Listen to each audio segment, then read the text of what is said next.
And the prize for the single most bullshit interaction I've ever encountered in my time playing Yu-Gi-Oh! Goes to Ancient Gear. Let me explain. Take a look at this screenshot right here.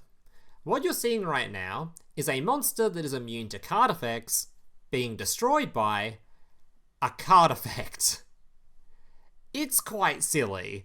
Basically what's happening here is RDA swings into it, it destroys it by battle, but then it hasn't technically reached the graveyard yet. It's just sort of in this limbo state of not on the field, but not actually in the graveyard, and then it just gets nuked by the RDA's destruction effect, which then means because it got destroyed by card effect and not by battle, you don't get its search effect. Why is this a thing? So as you've probably gathered from the tone of this video so far, my experience playing Ancient Gear hasn't really been a good one. Essentially, the deck is what we sort of expected going into the box, is how it's turned out on release so far. It's a deck that going second is absolutely clapping cheeks. But going first, you're on extreme life support. You're relying on a monster with 1800 defense that, when it gets hit by an Abyss Dweller, which a lot of decks currently can make, just gets taken out back with the shotgun. It's kind of rough. With all that being said though, I think it's probably more of a personal issue where I just think I don't enjoy this playstyle of shit on your opponent going second and then just pray to God going first.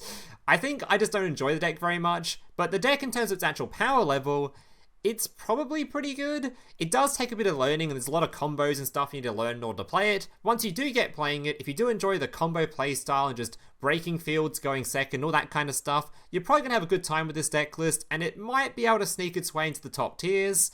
But as for me, I'm not particularly enjoying it. But I'll show you what you can do with it anyway.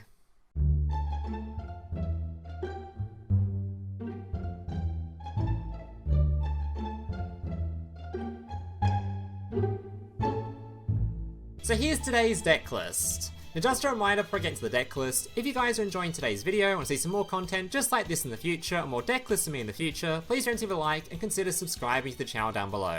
Alright, let's jump into this deck list.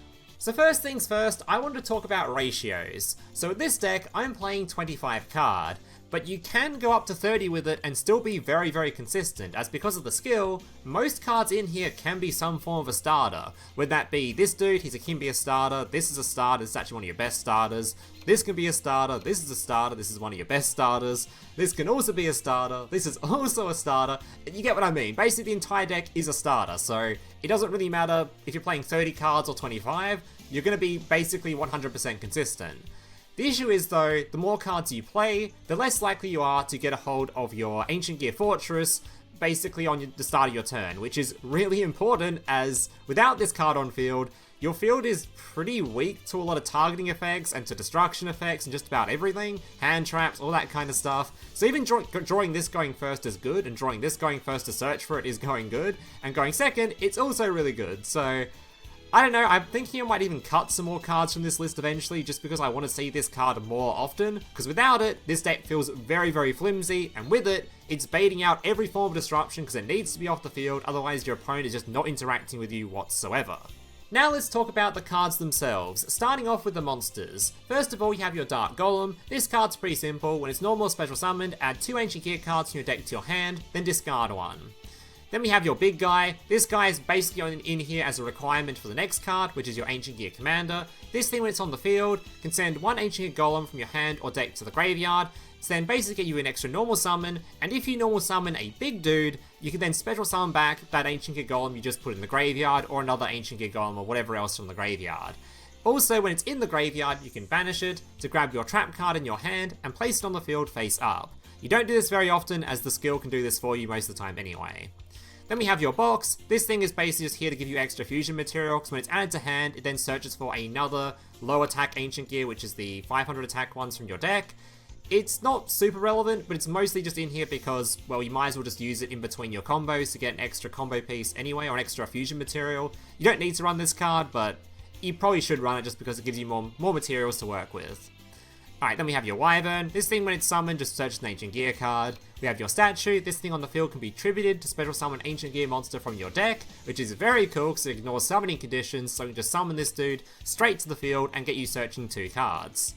Alright, it can also special summon itself to the field if your opponent controls more monsters than you do. Then we have your Tanker. This thing, when it's summoned to the field, can special summon a monster from your graveyard or from your hand. It can also destroy cards on the field to give yourself 600 attack boost, but only your cards, so yeah, kind of useful when you're trying to pop things like your fortresses or your gear towns, but that's about it. Most of the time, you're just using this to revive stuff from grave or special summon things from hand. Moving on to the spell and trap cards, first of all we have Advance. This card's basically just a spell and trap card searcher. You activate it, search for a spell and trap card from your deck, but also when it's on the field, it can tribute a monster you control to draw 1 card, and allow you to tribute summon without tribute summoning your big guys, basically, if that makes any sense.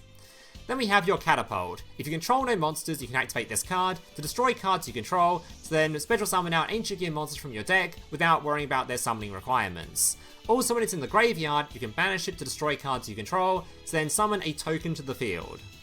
Then we have your Gear Town. This card's just going to be destroyed a hell of a lot of the time. I recommend putting a rarity on this thing, one of the Chronicle rarities, because it's very likely you'll get the destroyed whatever a Chronicle rarity for this card, because you're going to be destroying this constantly. It's the only use for it. You destroy it over and over and over again. Because when it's destroyed, summons an Ancient Gear from your deck. Alright, then we have your Fusion. This thing's a really cool card. It's a pretty typical polymerization, only if you have a big dude on the field, you can use monsters in your deck as material as well. Then we have your Fortress. Fortress is an insane card. It makes your monsters on the turn they're summoned immune to destruction effects. It means they can't be targeted, and your opponent cannot activate effects in response to your effects of your Ancient Gear cards. So, a very important card, and just adds a ton of safety to this deck.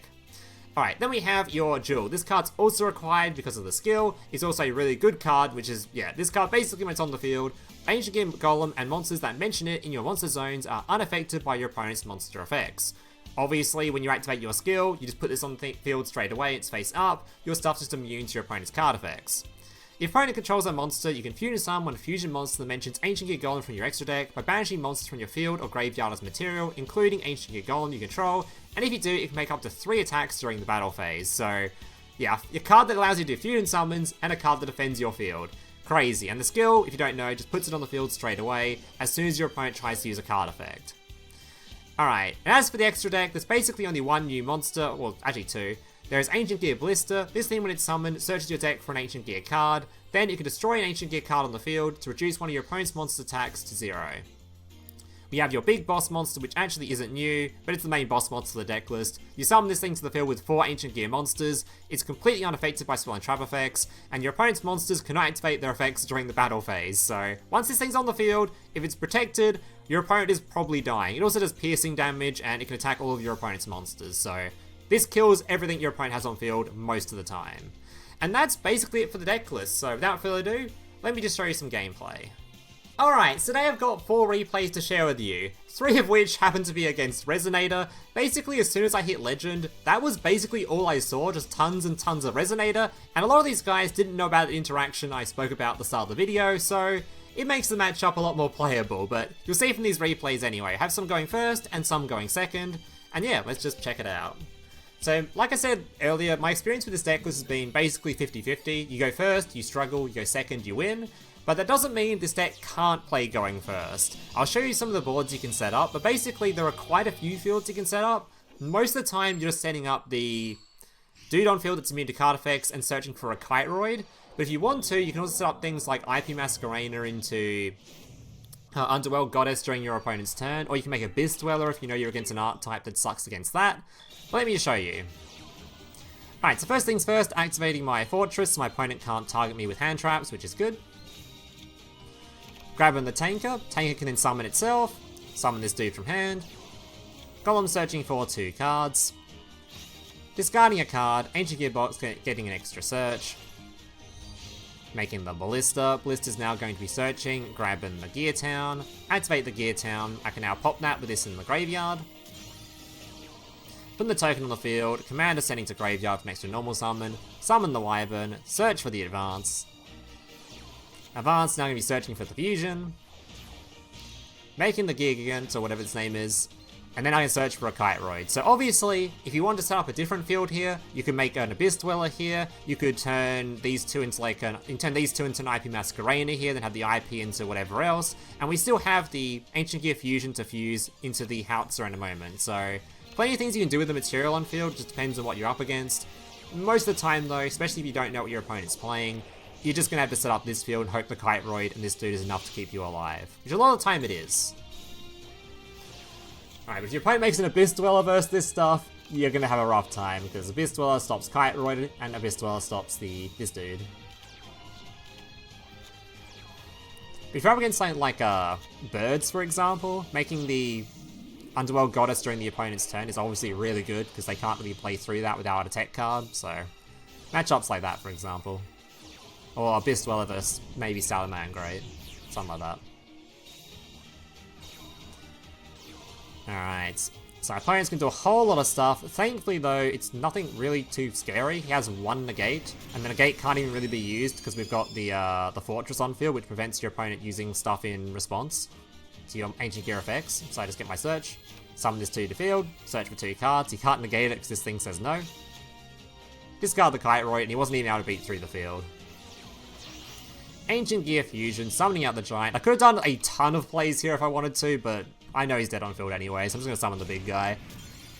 You can't target it, it's immune to spell and trap cards, he's just completely screwed. So that's an example of just like, this deck can go first, it's just a lot of just trying to survive until you get to go have your turn, basically. Which it is, I think maybe once people have played this deck a lot more and sort of experienced it, maybe they might find some more creative fields that have a higher chance of survival. Maybe everyone just starts playing the trap card that discards a card and says I can't take damage for the turn, just passes their first turn and hopes that having the reduced hand size from using that trap card, they're still fine to go play their turns out. I don't know. Alright, up against Resonator. We're going second this time. Going second, this deck is completely fine. It does seem to rely pretty heavily on Fortress from my experience. If Fortress isn't on the field, your stuff is hell of a lot easier to deal with, so I think Fortress is pretty key to every game plan, so I think having a lot of access to it is should be a priority. Might be worth reducing the deck size, like I said during the deck list portion, to have access to this more often. Alright, fast forward him a little bit. We've seen Resonator stuff before. I think this guy was playing by the post-ban list rules, thankfully. I don't think he summoned the other dude, if I remember. Alright, putting the Fiendish Chain, getting the thing out, and there we go. Alright, so starting off, grabbing the advance. Basically, I'm just using this to bait stuff, because I don't really care if this resolves or not. Because if you use this thing's effect, you can now no longer negate this, and if this can't be negated, it turns off pretty much every disruption Resonator has. So I'm like, oh, alright, cool. Fortress, now you can't play the game.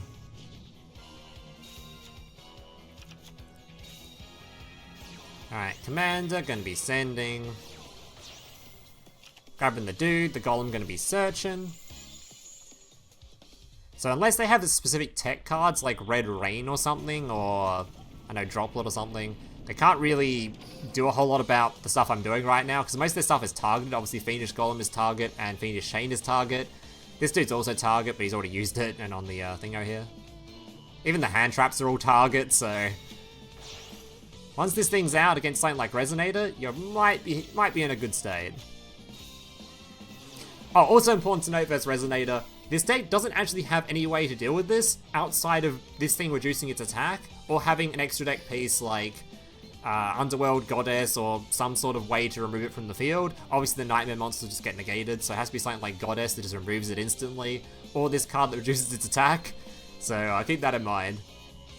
Also keep that in mind if you're playing against this deck. If you have some sort of like Droplet or something and you hold it for this card, if they're only playing one of it, that's probably the only way they're dealing with this Red Nova. Unless they're playing Underworld Goddess. Unfortunately, this guy is a negate for my Gear Town, but it doesn't really matter at this point. And that's my Pokemon Pocket making noises. Alright, the Golem's on the field, putting this on field because I can. I'm just doing a bit of BMing here. Literally, the game's already over. Yeah, tries to feed his chain. He probably could have used the, I And these things reduce to 0, so we can't. Alright, next 2 replays. Just a lot of Resonator bullying today. Which I think is good enough for a YouTube video, considering Resonator is meant to be like the best deck, or the deck everything contends with right now, so... Considering its popularity. Something that is good about Ancient Gear, though, is I think it completely shits on Hero. Like, completely dumpsters it. I think Hero has no chance versus it, so... If you're someone that doesn't like heroes on the ladder, just play Ancient Gear and you're probably fine, because they don't like Kiteroids, and they also don't like things that are unaffected from their Super Polys, so... Alright. Fortress. Once again, just using the Fortress so I'm immune to hand traps. Searching 2 cards. This isn't the best turn 1 combo, by the way. Normally you want to have the, I'll show in a future replays, other starters for this deck. This is one of the more weaker starters, actually. Ends with less cards in hand than you normally end with. Alright, Gearbox, grabbing the statue. Alright, Catapult, popping it. Command ascending. Also, normally you don't actually get the Gearbox search. I think yeah, normally you don't get the Gearbox search. I think I messed up here somewhere. Or I already had the card in starting hand, so I didn't need to search for it. I forget. Anyway, grabbing the Kiteroid. I'll probably leave in the description a bunch of dueling book replays for you guys to look at if you're interested in seeing how the combos work for this deck list, because Atlas kindly over in the Duel Links Meta Discord made a bunch of combos to show how to play the deck list for you guys that want to know how the combos work, specifically. There's a bunch of starting combos for this deck that make it so that it just cannot brick. Alright. Crimson Resonator. Soul Resonator, grabbing the dude. Fast forward him a little bit. I'm not sure. It also might be. I'm not sure if making Kiteroid versus this deck is the best anyway. It might be better just making Abyss Dweller, because this deck does kind of struggle a bit if they can't use their graveyard effects. I'm not sure. Either way, things seem to be a little bit rough if they're really, really good at the game or really know how to play the art type. Also, having this on the field is kind of a big deal too, because it stops your things being destroyed by some stuff as well. Alright, summoning the Tanker back, summoning the Golem, grabbing a couple of cards. Making the Bane. Summoning the RDA. And here's where the interaction would be very annoying if he knows it, but I don't think he knew it in this replay.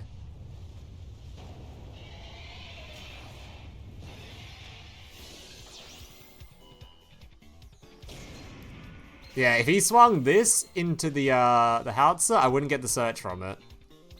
But he didn't know the interaction. So you swing this into this, that annoying interaction happens. I still would have survived because I have Kiteroid in hand, thankfully. So as long as you get the Kiteroid, maybe it's not so bad of a matchup. Alright, Dark Golem grabbing 2, discarding the Kite. Tanker going to be summoning out the big Golem.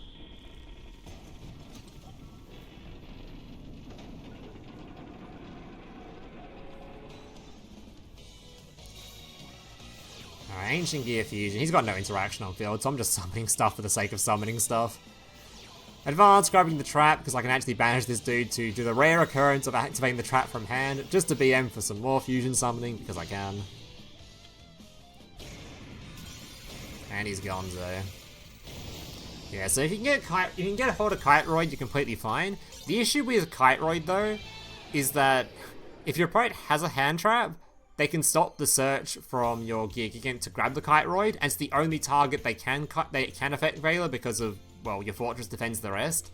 So if they stop it, you 100% are dead. So I'm not sure. I'm not sure what the absolute optimal turn 1 play is yet, but that does seem fairly decent. Even if they do out your... even if they do know the interaction, which at this point they know the interaction, maybe you just don't bother going for it, you try to set up something else instead. Because you can set up a rank 8 and a rank 4 in this deck, which might be also really good against Resonator, because they do summon from graveyard, so maybe you start setting up the big rank 8 monster that prevents special summons from graveyard and cannot be destroyed by card effects, and search for a Kiteroid. Maybe that's alright. Not sure. Either way, I think Resonator... despite that interaction and despite maybe overacting a little bit at the start of the video, it might not be the worst matchup in the world. Mostly just Abyss Dweller matchups are pretty bad, I think. Anything that Abyss Dwellers you going first? Ooh, that feels bad. Alright, so Resonator summoning a bunch of stuff, doing the whole Resonator stuff, we've seen it all before.